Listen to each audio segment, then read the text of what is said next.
I'm Kiera Morgan. Thanks for joining me on this episode of Coffee with Kiera. I'm excited to be here today with Heather Tower at her office here at the OSU Extension 4-H. And Heather has some exciting things to share with us. So many changes and things going on. For those who don't know you, Heather, please share a little bit about yourself and what you do. Sure. My name is Heather Tower. I've been with Extension here for 7 years. I started off in the at the front desk as the office specialist. Did that for several years, and then I got the opportunity to promote within Extension to the 4-H Administrative Program Assistant, and I did that for about 4 years, working with Todd Williver um, with Lincoln County 4-H and helping with not only the 4-H program but manage the Lincoln County Fair. And recently in December, I got another promotion with an extension, which is super exciting, as the new 4-H program coordinator, which also with that title is managing the Lincoln County Fair. I was very lucky to work with Todd Williver, who had done it since 2015. So I had a great mentor, and I look forward to kind of stepping into that role with the 4-H knowledge that I do have from being with the program for about 4 years now. Tell us a little bit about what your job entails as coordinator for 4-H. The primary thing that we kind of do is obviously it's in the titles. We coordinate the 4-H program here in Lincoln County. 4-H is such a broad program. A lot of people associate the kind of traditional 4-H, which is livestock, large animals, small animals, the kind of traditional fair 4-H. Our county is not that 4-H. We do have some of that in our county, but we are not a very agriculturally rich county in the traditional sense. Our agriculture is obviously kind of more sea, um, ocean-based kind of things. And so a lot of our kids participate in things like dog club, shooting sports. We have a really huge archery club, a pretty vibrant shotgun club, things like that. So just 4-H is kind of it's a youth development program, and we're kind of searching for what the youth are interested in, and we build the program around that. We also have a pretty strong Clover Bud program, which are the little guys, the 5 to 8 year olds. Those are kind of that's where my heart kind of is. Brittany, who is our education program assistant, and I run that program. We have a great time with it, and it's a really kind of an introduction into 4-H, and we kind of show the kids the possibilities that they have within our program. We also do some school outreach that's kind of dwindled a little bit since COVID, but we're hoping to get back into just providing curriculum and enrichment programs to the school. We have a really great after school program currently, runs 3 days a week at the Commons at the fairgrounds. So thanks to the county for the use of the facility. But she's got about 20 kids that are second to eighth grade or so, and does a great STEM or STEAM based kind of programming, so science, technology, engineering, that kind of thing. They just recently did a really fun project for Valentine's Day where she got raw cacao beans and kind of did the whole how chocolate is created from start to finish, roasting the beans, breaking the beans up, blending the beans, and so things like that. That's kind of what 4-H is their model, learn by doing, and that's how we kind of build our program. What does 4-H stand for? So 4-H is health, heart, head, and hands. And in 4-H, that's kind of what we're building is those four principles. Um, we have a pledge, like the Pledge of Allegiance, and we talk about how those things relate and what we're building in 4-H. And who runs the 4-H programs? Is it staff, volunteers? Oh, volunteers. Thanks for asking that question. So I'm the coordinator, but all of our programs that the kids participate in are run by volunteers. So club leaders, um, uh, we have project leaders, so leaders that do specific, maybe they're a seamstress and they have a good sewing background, so they might just do clinics here at the office. We've had chefs before that have been volunteers that do cooking clinics, things like that. But all of our program is run by very dedicated, really awesome volunteers. I will give a shout out to Sue Giles, who has been a volunteer with our program. I think this is her 40th year this year. So That's beyond imagination. yeah, so a very very great. We are small, but we are mighty. A very great core group of volunteers that we have. And tell us a little bit about some of the programs that you mentioned, the dog club, the archery club. These students have really gone far with these programs, right? Yeah, so currently we have one young man who is on track to go to nationals for shooting sports in the shotgun discipline. He actually qualified and went last year for archery, so this will be his second trip to Nebraska. And the way he did that is he participated at a tournament at the county level, went on to state, participated and scored very well at state, and then he was eligible to attend nationals. So Ben Spangler will be going this year to represent Lincoln County in shotgun. The state sends a team, so there are several youth on his team throughout the state, but this is his second go around. We've had kids that have traveled internationally. Leanna Rios, one of our 4-H members, is going to be going to Japan this year. She got the opportunity to go to Argentina last year. So beyond what we do at the county level, there's a lot of opportunities for our kids to do things at the state and the national and even international level. And let's talk a little bit about, again, volunteer opportunities, not just leading a program, but folks can also come in and help out. Like if they have an interest with youth and shooting or animals or something, they can come in and work with the existing programs, right? Correct. So, if you want to be a club leader and be in an arena where you're dealing with the kids kind of on your own, then there are some things you have to do, background checks and things like that through OSU. But if you have a special interest that, you are an artist or again, you sew or you cook or you crochet, you knit, and you are interested in hosting a workshop here at the office, we would love to have you. We do short-term and long-term kind of volunteer situations. Come find me at the extension office. Send me an email. Give me a phone call. I'm happy to chat about kind of the opportunities we offer here through 4-H. You've recently, speaking of changes, have some new members to the Lincoln County Fair Board. Are you comfortable talking about that? Yeah. So the Board of Commissioners has appointed 3 new members, and they have all accepted their appointment. Daniel Helfrich out of Otis, and Colleen Robert also out of Otis, and then Todd Butterfield, who's local here to Newport. Colleen and Daniel, and Todd, for that matter, have all been very consistent volunteers with the Lincoln County Fair over the last several years. Colleen has run our open class, which is where you can the public can come in and bring their again kind of 4-H world to like sewing, crafts, arts, that kind of thing, on photography, put them on display at the fair. And she's managed that and ran that beautifully for the last several years.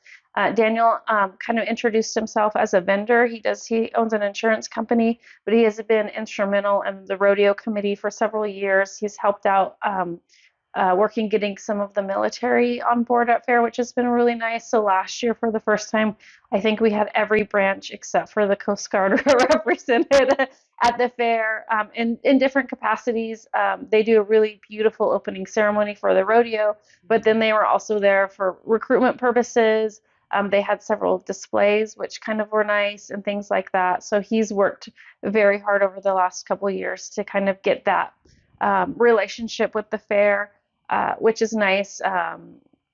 We actually, from that, the Army's doing a large donation to the fair this year, which is really, really wonderful and exciting. And then Todd Butterfield is a Newport firefighter volunteer, and he's been very active in helping with rodeo, grooming the grounds, being on site as a medic for the rodeo event, just helping overall. Just whenever we need him, he's kind of been there and available. So a really great group coming in. I would like to give a special shout out to the Fair Board that has served for several years.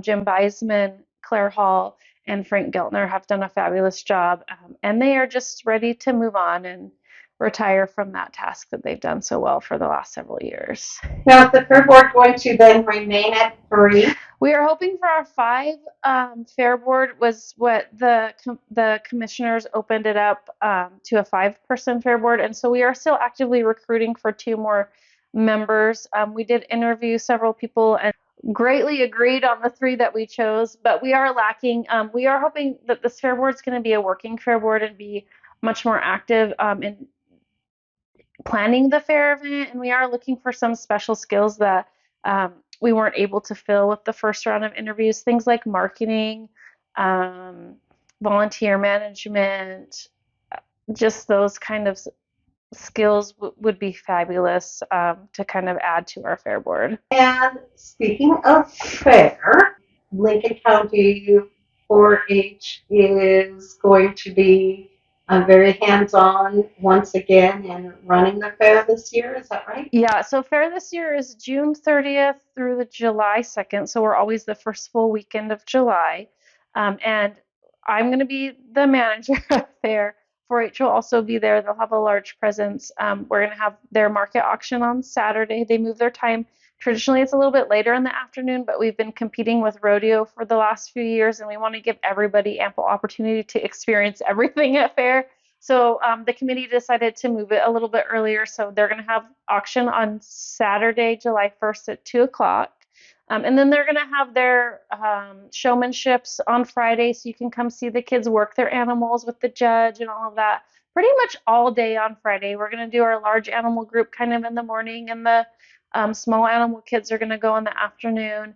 And then Sunday, we always have a really fun, what we call master showmanship. And so what that is the kids that were awarded champion showman in whatever animal they happen to be in all get thrown into the ring, and they have to show all of the species, and then the kid that has the best skills showing every species gets master showmanship. And we do a large animal and a small animal competition. So that's always fun to watch, because the best part is watching the dog kids handle the chickens, because they don't, they have no idea, but they're good spirits about it. They come in, the chicken kids show the dog kids how to do it, and every year it's entertaining. So if you're around on Sunday, I highly encourage you to come watch the kids show their skills off for Master Showman.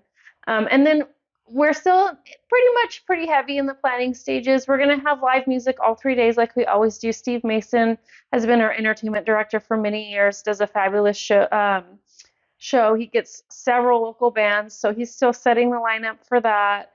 We are moving rodeo this year, which is pretty exciting. We're going to do rodeo Friday evening and Saturday evening. The last few years we've been doing it Saturday evening and Sunday matinee, but we decided to maybe to mix it up this year and try something different. Seize the Day will be back. They're going to do their dolphin drop on Sunday, so that gives them a kind of nice, they have all day to kind of get their target set and all of that stuff. And so they're pretty excited about that. So they'll be back on Sunday. And then we are bringing the La Fiesta Latina back. They're going to be on Sunday as well. We're still kind of working the details out on times, but they are excited to come back and have that kind of Sunday spot, because I think more families will be able to attend. And I'm pretty sure they're going to have they've always had great live music. They'll bring a mariachi band or dancers or something in. And so they're in the throes of kind of planning that event as well. And then, of course, Friday is always our senior day, senior bingo. We're going to have a senior fair inside the main hall, senior barbecue, those kind of things. And I think kind of the same bounce houses, face painting, all of that fun stuff for the kids. Again, we're still kind of in the throes of planning that, so stay tuned, because I think some more exciting things are to come. And if there's something in particular that somebody wants to showcase at fair or wants to see at fair, can they get a hold of you? Oh, 100%. So I'm available via email or phone, or you can come see me in person at the extension office. We are recruiting for vendors right now, food vendors, commercial vendors, nonprofit, artisans, crafters, anything like that. We do give you a break if you're local. You get a little bit cheaper fee if you're Lincoln County local. We have plenty of space in the main hall. I have lots of outdoor space. It just kind of depends on what you're selling and where you kind of fit best. But still, lots of vendor space available. So if you're interested in vending, please come see me. And Heather, how important is fair for the 4-H youth? The fair is kind of their like pinnacle event. So most of the kids spend their entire year kind of gearing up for fair. That's kind of where they get to showcase the things that they've been doing all year. I mean, we've talked a lot about the animals, but we do have some really great kind of what we call static exhibits, photography, arts and crafts, sewing. I am going to be doing a couple live contests for the 4-H kids at fair this year, which will be exciting. Things like flower arranging. They do table setting. We may or may not do presentations. I'm still kind of talking my kids up to do that in front of a large audience. But things like that, where the kids can showcase what they've been working on all year. Communications is one of the big things that we kind of strive to teach the kids in 4-H, and we do offer like a presentation contest. But just getting the kids out there speaking about what they do is kind of really important to what we're kind of teaching the kids. All right, Heather, is there anything else you'd like to add as we are getting ready to wrap up? I don't believe so, but again, if you have questions, I can be reached at the extension office. We're out on the Bay Road past the Embarcadero, or by phone. My direct line comes right to my office is 541-648-6818, or my email, heather.tower@oregonstate.edu. Any of those ways. I am typically here Monday through Friday, but if I'm not here, leave me a message and I will get back to you. All right, Heather, thank you so much for joining us on this episode of Coffee with Kiera, again sponsored by The Human Bean in Newport and Lincoln City. In Newport, you can find The Human Bean at 6th Street and Highway 101, and in Lincoln City at the north end of the highway on the west side next to TLC Credit Union. Reporting for Oregon Coast Breaking News, I'm Kiera Morgan.